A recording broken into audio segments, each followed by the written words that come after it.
Hi guys, അപ്പോൾ ഇന്ന് നമ്മൾ ട്രൈ ചെയ്യാൻ പോകുന്നത് ഗ്രാൻഡ് ബേക്സിന്റെ 2 ന്യൂ പ്രൊഡക്ട്സ് ആണ്. ഇപ്പൊ ട്രെൻഡിംഗ് ആയിട്ട് നിൽക്കുന്ന ഗ്രാൻഡ് ചീസ് കേക്കും ഗ്രാൻഡ് ഡിലൈറ്റും ആണ് നമ്മൾ ഇന്ന് ട്രൈ ചെയ്യാൻ പോകുന്നത്. കം ഓൺ ഗൈസ്, ഇത് ചീസ് കേക്ക്, ഇത് ഡിലൈറ്റ്.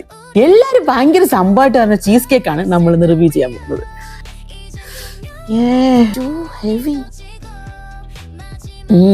Melting mouth. നമ്മളെ കസ്റ്റാർഡ് ഒക്കെ ഇല്ലേ, കസ്റ്റാർഡിന്റെ ഒക്കെ ഒരു ടെക്സ്ചർ ആണ്, ഭയങ്കര ചീസി ഫ്ലേവർ ആണ്, വെരി യമ്മി. ഇനി നമുക്ക് ഡിലൈറ്റ് ട്രൈ ചെയ്ത് നോക്കാം. മിഡിൽ പോർഷൻ തന്നെ നമ്മൾ എന്തായാലും എടുക്കും കേട്ടോ. ഓ, ഇത് ലെയർ പോലെയാണ് കേട്ടോ, ഭയങ്കര ഫില്ലിംഗ് ആയ സംഭവം.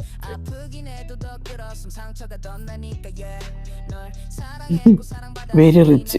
ചോക്ലേറ്റ് ഉണ്ട്, പിസ്താഷ്യോ ക്രീം ഉണ്ട്, ഡ്രൈ ഫ്രൂട്ട്സ് ഉണ്ട്, അതേപോലെ ചോക്ലേറ്റ് കേക്ക് ഉണ്ട്. ഒരു ഇടിവെട്ട് ഐറ്റം. അതിനൊക്കെ ഇഷ്ടപ്പെടുന്ന ആൾക്കാർക്കാണെങ്കിൽ ഇതൊരു മസ്റ്റ് ട്രൈ ആയിട്ടാണ്. Have it try. ദുബായിൽ ഇത് 69 ദിർഹംസിനാണ് കിട്ടുന്ന കേട്ടോ, പക്ഷെ അബുദാബിയിൽ ഇതിന് 89 ദിർഹംസ് ചാർജ് ചെയ്യുന്നുണ്ട്.